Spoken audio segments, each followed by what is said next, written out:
જય હિન્દ વિદ્યાર્થી મિત્રો આપણે પીએસઆઈ અને પોલીસ કોન્સ્ટેબલ જેને આપણે લોકરક્ષક કહીએ છીએ એના જે ભરતીના નિયમો છે એ વિગતવાર જાહેરાત આપી દેવામાં આવી છે. ભરતીનું જે નોટિફિકેશન હોય એ બહાર પડી ગયું છે. આખી ભરતી જે છે એ આ નોટિફિકેશનના આધારે કરવામાં આવતી હોય છે કે કયા કયા નિયમો હશે, શું લાયકાત, શું બધી જે વિગતો છે, જગ્યાની વિગતવાર માહિતી, કંઈ પણ કન્ફ્યુઝન કે કંઈ બી વાંધા અરજી હોય તો આ જે છે નોટિફિકેશન એની અંદર બધી બાબતો લખેલી હોય છે.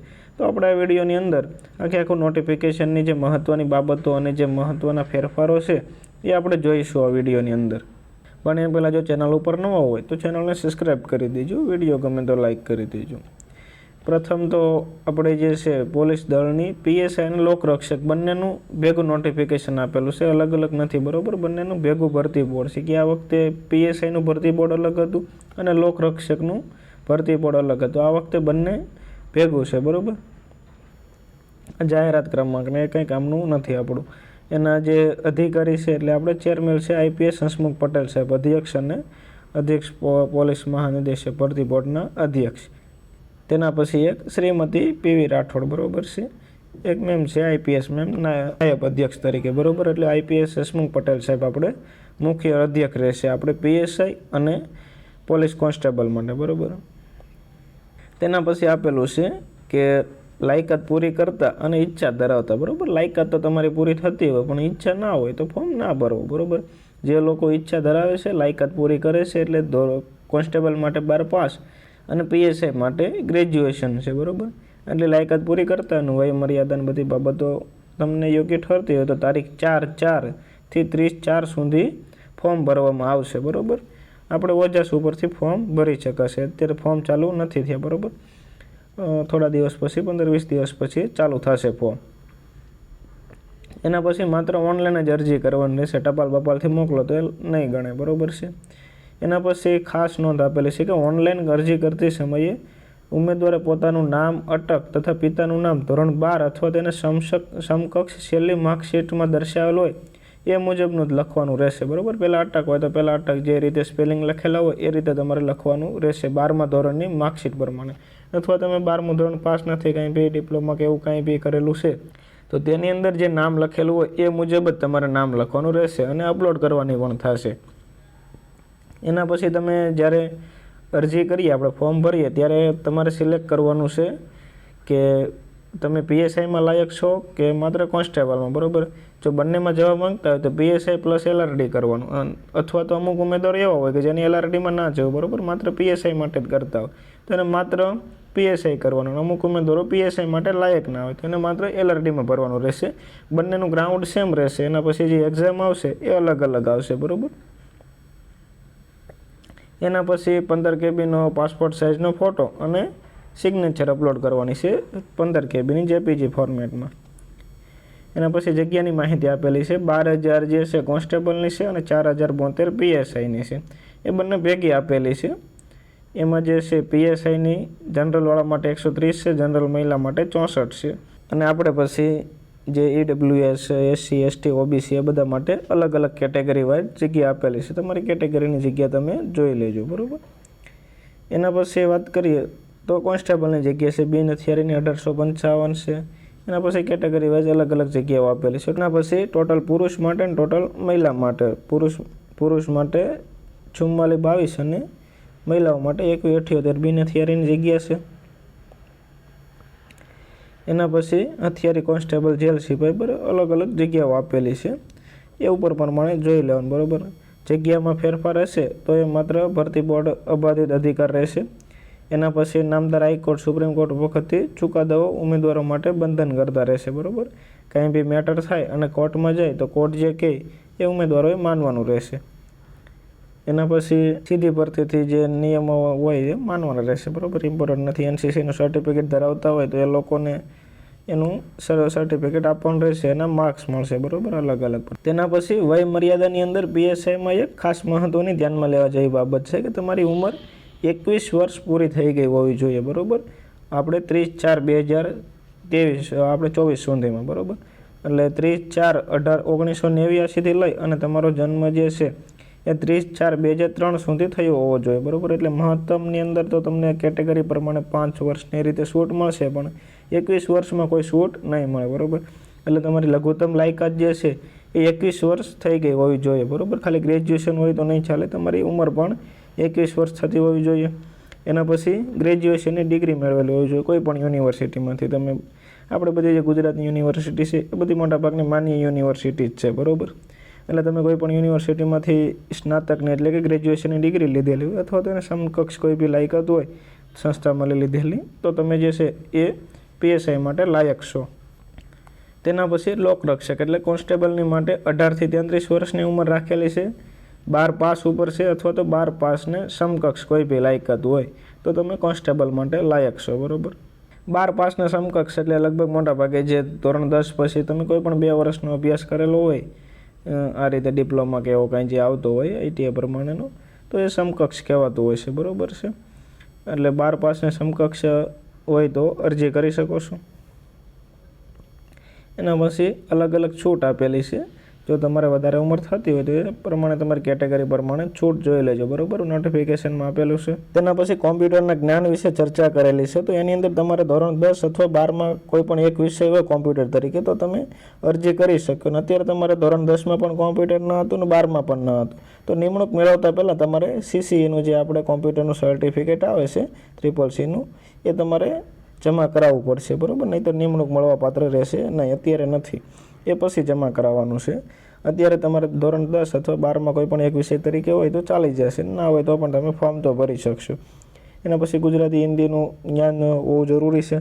તેના પછી ખાસ OBCના જે કેન્ડિડેટ છે એની માટે નોન ક્રિમિનલ યર જે છે એ 1/4/2022 થી 30/4/2024ની વચ્ચે નીકાળેલું હોવું જોઈએ, બરાબર. 30/4 પછી હશે તો પણ નહીં ચાલે અને 1/4/2022 પહેલાં હશે તો પણ નહીં ચાલે. જે નોન ક્રિમિનલનું જે પ્રમાણપત્ર જે છે 1/4/2000 પછી કાઢેલું હોવું જોઈએ, 1/4/2022 પછી, અને 30/4/2024 સુધીની વચ્ચેમાં કાઢેલું હોવું જોઈએ.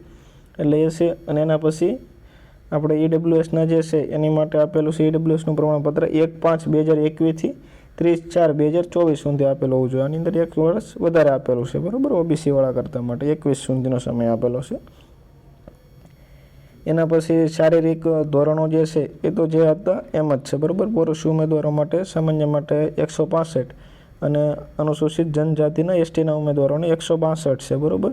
સાથે ફૂલાવા વગરની બંનેની 79 અને ફૂલાવેલી 84. મિનિમમ 5 સેમી જે છે એ ફૂલાવો થવો અનિવાર્ય છે. વધારે ફૂલાવો થાય તો કોઈ પ્રોબ્લેમ નથી, બરાબર. એના પછી મહિલાઓ માટે જે છે આ વજનમાં થોડો ઘટાડો કરેલો છે. પહેલાં ગયા વખતે PSIમાં 158 હતો, આ વખતે 155 છે.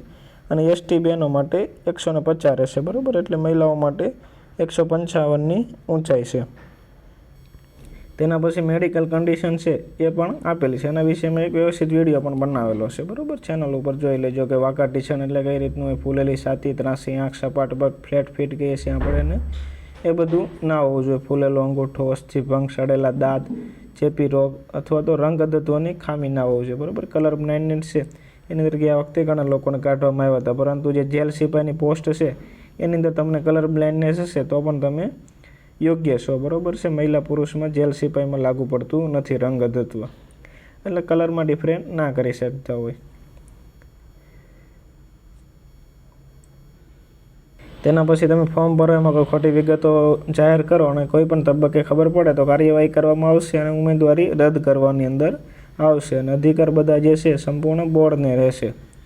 તેના પછી આપેલું છે કે ઓનલાઈન એપ્લિકેશન સ્વીકારવાની મુદત પૂર્ણ થયા બાદ આગામી ભરતી પ્રક્રિયા એટલે કે જે આપણે ગ્રાઉન્ડને ક્યારે આવશે એ બોર્ડની વેબસાઇટ ઉપર મૂકવામાં આવશે, બરાબર. જેથી માહિતગાર રહેવું તમારે. મોટે ભાગે તો ચોમાસા પછી આવશે એવું ચેરમેને કીધું છે હસમુખભાઈ પટેલે. એના પછી એક ઉમેદવારે એક જ અરજી કરવાની છે, ઘણી બધી અરજી નથી કરવાની, બરાબર.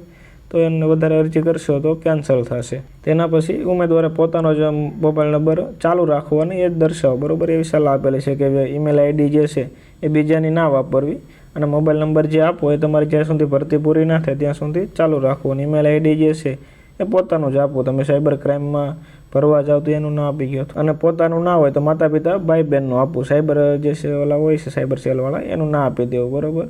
ફોર્મ ભરાવા જાવ સાયબર કેફેમાં. તેના પછી કોઈ પણ સૂચનાનો ભંગ કરો ને તો તમને ગેરલાયક ઠેરવી શકશે. બધી સામાન્ય બાબતો છે. એના પછી ઓજસ ઉપર લઈ તમારે અરજી કરવાની રહેશે. પરીક્ષા ફી જે છે એ આપણે જનરલ કેટેગરીના ઉમેદવારો માટે 100 રૂપિયા રહેશે. બંનેમાં ફોર્મ ભરશો તો 200 થશે PSI અને LRDમાં, અને એકમાં ભરશો તો તમારે 100 રૂપિયા થશે. બરાબર, એ પણ તમે ઓનલાઈન ભરી શકશો, ઓફલાઈન નહીં સ્વીકારવામાં આવે. એના પછી બંનેનું જે ગ્રાઉન્ડ છે એક સાથે જ લેશે. બરાબર, અલગ અલગ તમારે ગ્રાઉન્ડ નહીં પાસ કરવું પડે. તમે એક ગ્રાઉન્ડ પાસ કરશો એટલે તમે PSI પણ પાસ થઈ જશો અને કોન્સ્ટેબલ પણ પાસ થઈ જશો ગયા વખતની જે. માત્ર જે છે એ પુરુષ ઉમેદવારોએ 5000 મીટર દોડ પૂરી કરવાની છે 25 મિનિટની અંદર. બરાબર, 25 મિનિટની ઉપર ના જવું જોઈએ. અને મહિલાઓ 1600 મીટર દોડવાનું છે 9 મિનિટ અને 30 સેકન્ડની અંદર. ને એક્સ આર્મી મેનને 2400 મીટર દોડવાનું છે 12 મિનિટ અને 30 સેકન્ડની અંદર. તેના પછી ગ્રાઉન્ડ પાસ કરો એટલે તમારી ઊંચાઈ અને છાતી માપવામાં આવશે. એના પછી સિલેબસ આપેલો છે. બરાબર, PSIનું તો ખબર હશે તમને. પહેલાં એક પેપર આવશે મેન્સની અંદર, ગ્રાઉન્ડ પાસ કરો એટલે 200 માર્કનું હશે. એમાં 100 માર્કનું ગણિત રીઝનિંગ અને 100 માર્કનું GK. અને એના પછી 100 માર્કનું ગુજરાતી ઇંગ્લિશનું પેપર આવશે, એ લેખિત આવશે. બરાબર, અને નેગેટિવ માર્કિંગ 0.25 છે, એ યાદ રાખજો. કોન્સ્ટેબલમાં પણ 0.25 છે અને આમાં પણ છે. એ ઓપ્શન આપવામાં આવશે. 100 માર્ક હશે. બરાબર છે, અને 3 કલાકનો સમય હશે બંનેની અંદર.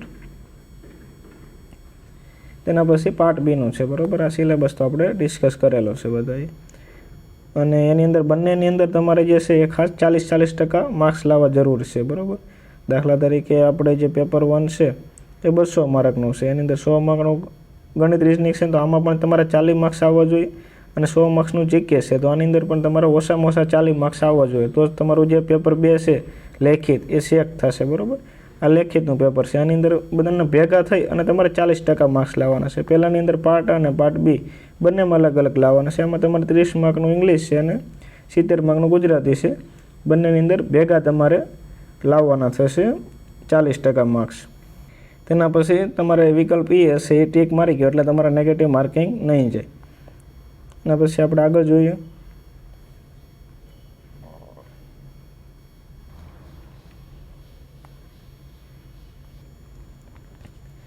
તેના પછી લોકરક્ષક માટે સૂચનાઓ આપેલી છે. બરાબર, તમે ગ્રાઉન્ડ પાસ કરી ગયો એટલે આપણને લેખિત આપવા મળશે. એની અંદર 200 માર્કનું પેપર હશે. બરાબર, પહેલું જે છે 80 માર્કનું ગણિત રીઝનિંગ હશે. એની અંદર પણ 40% માર્ક્સ લાવવા જરૂરી છે. બરાબર, અને પાર્ટ બીની અંદર 120 માર્ક્સનું પેપર હશે. એની અંદર તમારે 40% લાવવા જરૂરી છે. બરાબર, અને આ જે 80 માર્કનું છે એમાં 60 માર્કનું ગણિત રીઝનિંગ છે અને 20 માર્ક્સનું ગુજરાતી છે. બરાબર, ગુજરાતી ભાષા. અને બીજું જે છે એની અંદર 30 માર્કનું બંધારણ છે અને 40 માર્ક્સનું કરંટ અફેર ને સાયન્સ ને બધું છે. અને આપણે 50 માર્કનું GK છે. બરાબર છે, હિસ્ટ્રી, કલ્ચર ને જિયોગ્રાફી એ બધું. બરાબર, એમાં પણ નેગેટિવ માર્કિંગ રહેશે 0.25. બસ, એટલે આટલી બાબતો જે છે એ આપેલી છે. બરાબર, અને વધુ પૂછવા માટે તમે ફોન કરી શકો છો. ટોલ ફ્રી નંબર આપેલો છે કે 4 થી 30 સુધીની અંદર, સવારના 10:30 થી સાંજે 6 વાગ્યા સુધી, રવિવાર સિવાય તમે પૂછપરછ કરી શકો છો. અમારે તમને ઉપરમાંથી કોઈ પણ કન્ફ્યુઝન હોય તો ભરતી બોર્ડમાં તમે જે છે ફોન કરીને પૂછી શકો છો. IPS હસમુખભાઈ પટેલ દ્વારા સિગ્નેચર સહિત બહાર પાડવામાં આવેલું છે. આઈ હોપ કે જે નવા નિયમો આવ્યા છે તમને સંપૂર્ણપણે સમજાઈ ગયા હશે. આના સિવાય બી તમારું કંઈ કન્ફ્યુઝન હોય તો તમે કોમેન્ટમાં લખી શકો છો. જય હિન્દ.